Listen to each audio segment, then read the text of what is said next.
함께 보실 하나님 말씀은 시편 118편 1절부터 13절까지의 말씀입니다. 우리 한 절씩 교독하여 읽도록 하겠습니다. 여호와께 감사하라. 그는 선하시며 그의 인자하심이 영원함이로다. 이제 이스라엘은 말하기를 그의 인자하심이 영원하다 할지로다. 이제 아론의 집은 말하기를 그의 인자하심이 영원하다 할지로다. 이제 여호와를 경외하는 자는 말하기를 그의 인자하심이 영원함이로다. 내가 고통 중에 여호와께 부르짖었더니 여호와께서 응답하시고 나를 넓은 곳에 세우셨도다. 여호와는 내 편이시라. 내가 두려워하지 아니하리니 사람이 내게 어찌할까. 여호와께서 내 편이 되사 나를 돕는 자들 중에 계시니 그러므로 나를 미워하는 자들에게 보응하시는 것을 내가 보리로다. 여호와께 피하는 것이 사람을 신뢰하는 것보다 나으며 여호와께 피하는 것이 고관들을 신뢰하는 것보다 낫도다. 온 나라가 나를 애워쌌으니 내가 여호와의 이름으로 그들을 끊으리로다. 그들이 나를 애워쌌으니 내가 여호와의 이름으로 그들을 끊으리로다. 그들이 벌처럼 나를 애워쌌으나 가시던 풀이 물같이 다 없어졌나니 내가 여호와의 이름으로 그들을 끊으리로다. 같이 읽습니다. 너는 나를 밀쳐 넘어뜨리려 하였으나 여호와께서는 나를 도우셨도다. 아멘. 오늘 우리가 읽은 이 시편의 말씀은 하나님을 찬양하라 하는 명령으로 시작되어지고 있습니다. 물론 우리는 하나님을 찬양받기 합당하신 분이시다라는 것으로 이해하고 있지만 오늘 성경에서는 특별히 무엇 때문에 하나님을 찬양해야 한다 말하고 있습니까?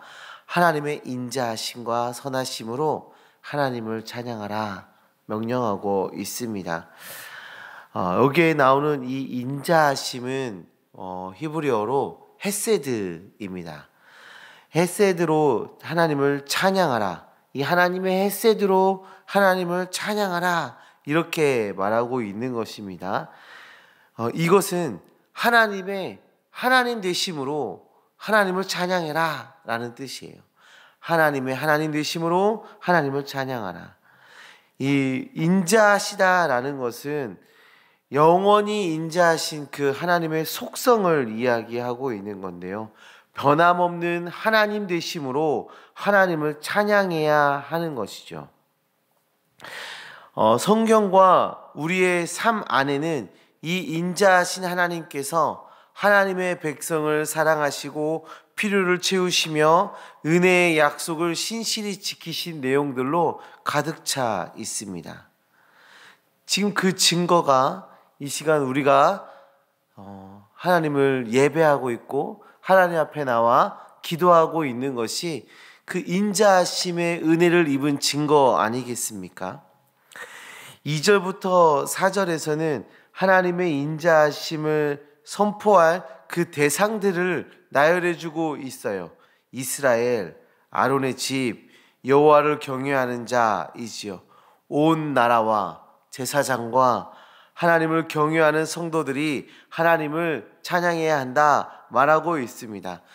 이 대상들을 보시면서 어떤 생각이 드셨습니까? 이스라엘, 제사장, 하나님을 경외하는 자들, 어떤 특정 집단을 이야기하고 있는 것처럼 보이지만 특정 집단이 아니죠. 하나님을 경외하는 일부 성도들인 것처럼 말하지만 거기에 제사장이 더해지고 거기에 온 이스라엘이 더해지고 있습니다.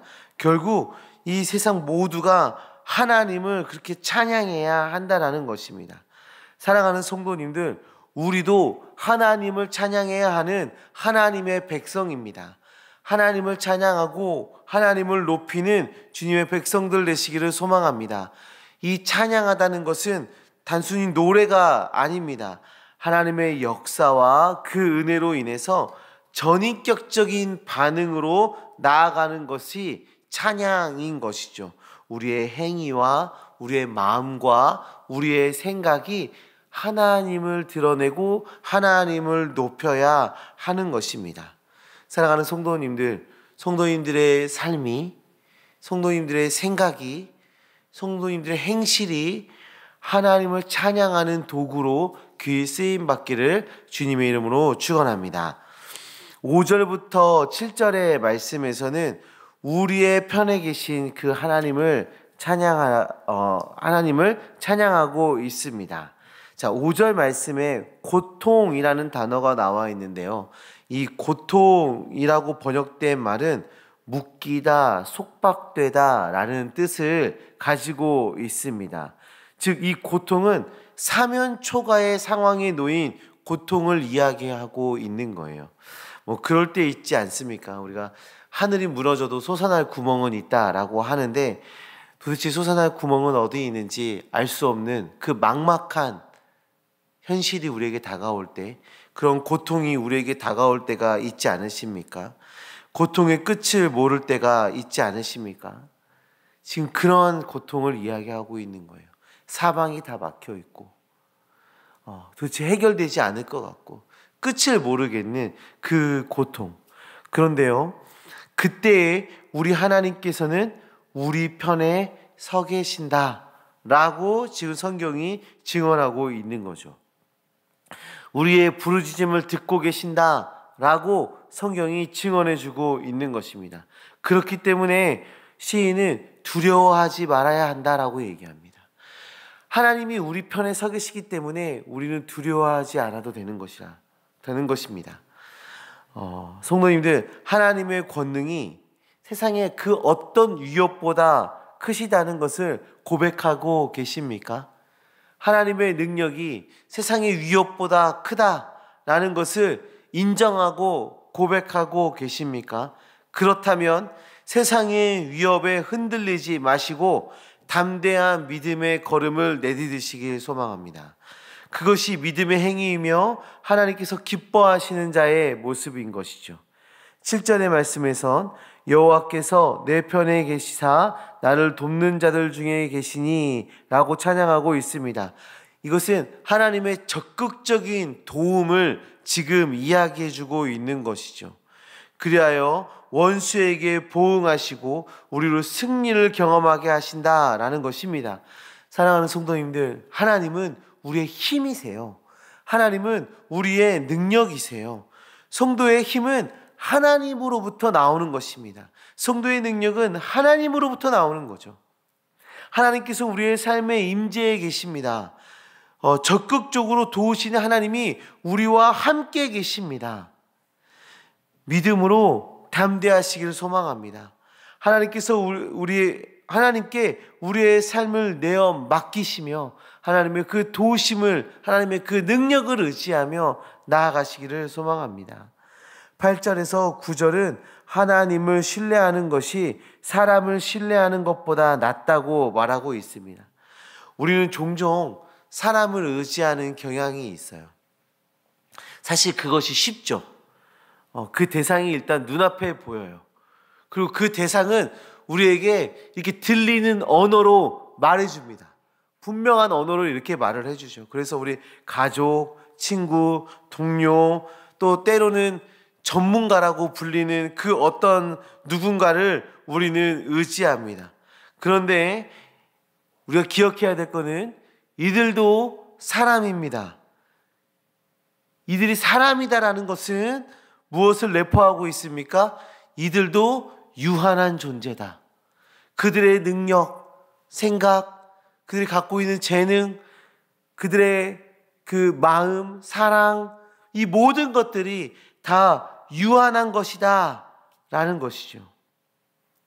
때로는 우리가 권력을 의지할 때가 있어요. 권력을. 영원한 권력이 존재합니까? 그렇지 않죠. 아무리 강한 권력이라고 해도 결국 무너집니다.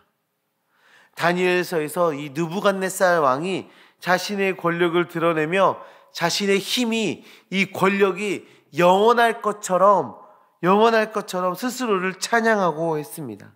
그런데 어떻게 됩니까? 결국 그 권력은 파도 앞에 모래성처럼 사라져 버렸습니다.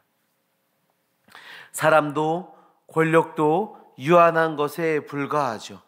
그러나 하나님은 어떠십니까? 하나님은 영원하신 하나님이십니다. 하나님의 그 인자하심은 영원하십니다. 하나님은 신실하십니다. 그래서 하나님의 말씀은 반드시 이루어집니다. 하나님의 뜻은 반드시 이루어집니다. 변하지 않고 완전하신 그 하나님, 우리는 그 하나님을 신뢰해야 하는 것이죠. 사람이 아니라, 세상의 권력이 아니라 하나님을 바라보고 하나님을 신뢰해야 하는 것입니다. 얼마 전에 어떤 분이 저한테 그런 말씀을 해주셨어요. 목사님, 나중에 먹고 살기가 힘드시면 저한테 말씀하세요. 제가 먹고 살게 해드릴게요. 이렇게 말씀하시는 분이 있었어요. 그분은 진짜 좀 엄청난 자산가셨는데 제가 그 말이 듣고 얼마나 위로가 됐던지 마음이 평안해지더라고요. 그런데 그분이 한동안 저한테 연락을 안 하셨어요. 제가 연락해도 답장이 없으셨어요. 마음이 불안해지더라고요. 우리가 사람을 의지한다는 건요, 이런 거예요. 잠깐 관계가 틀어져도 불안해지는 거예요. 근데 우리 하나님은 어떻습니까?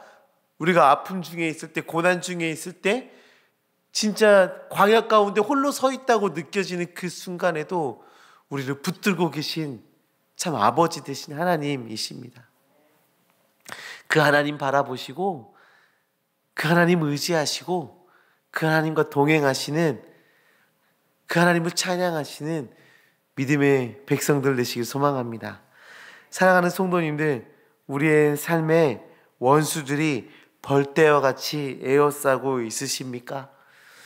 우리에게 주어진 그 고난과 그 아픔이 솟아날 구멍 없는 두려움으로 우리에게 다가오고 있습니까? 하나님께서 오늘 말씀을 통해 우리에게 이야기하고 계십니다. 내가 너를 돕겠다. 내가 너의 능력이며 힘이다. 말씀하고 계십니다. 그 하나님과 동행하시기 바랍니다.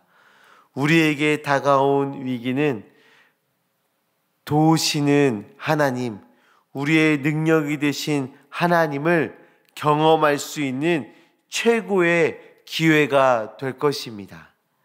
그 벌떼와 같이 우리를 에워싸고 있는 원수들, 솟아날 구멍이 없어 보이는 그 고통들, 어려움들, 이것은 참 하나님을 경험할 수 있는 최고의 기회, 은혜의 장이 될 것입니다. 믿음의 담대한 걸음 앞에 하나님의 은혜와 사랑이 충만히 임하기를 주님의 이름으로 축원합니다. 우리 시간 함께 기도하셨으면 좋겠는데요.